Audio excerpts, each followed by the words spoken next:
Grabe! E for effort nga ang ginawa ng isang 18 or masasabi natin na fan siya ng SB19.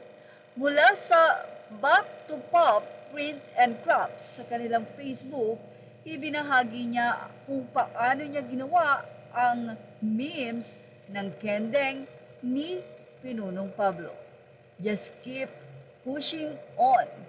Dito ay pinakita niya ang paggupit ng simpleng papel at hindi nyo aakalain na ang resulta nito ay napakaganda dahil sa simpleng tila typewriting lang na iyan at doon ay nakaprint ang just keep pushing at dito nga ay medyo hinulma niya mula sa gunting na talaga namang makikita niyong perfect ang pagkagupit at pantay at doon ay mayroon siyang cartoon looks na memes nga ni Pinunong Pablo at ito nga ay kanyang ginunting din.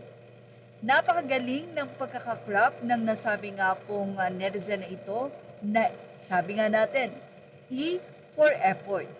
Grabe yung nasabi na lang ng mga fans ipag-giveaway na nga lang daw yan. Inaakala ko nga natapos na ito matapos niya nga itong lagyan ng butas pero hindi pala at tila ito ay kaniyang binlower. Doon ay lumiit ang nasabi nga pong cartoon photo na ito ni Pinunong Pablo at tila nalukot. Pero hindi pala yan ang resulta dahil keychain nga ito, makikita nyo ang pinaka-final looks ng napakagaling ng pagkakagawa sa nasabing simpleng typewriting na iyan. Well, narito po, isa na pong matigas na bagay dahil ilalagay nila ito o iipit. At ayan na nga po, ang pina-finalize na nga ang nasabing keychain memes na ito ni Pinunong Pablo na kung saan talaga namang nag-viral sa social media dahil sa kanyang napaka-cute na pagkending. Well, narito po at inyo pong panuurin ang final touch ng napakagaling na crop na ito.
Galing, ang daming nagkanais. Sana nga daw ito ay maging giveaway sa concert ng SB19. Thank you for watching. Images are all ready to the rightful owners. Please like, share, and subscribe.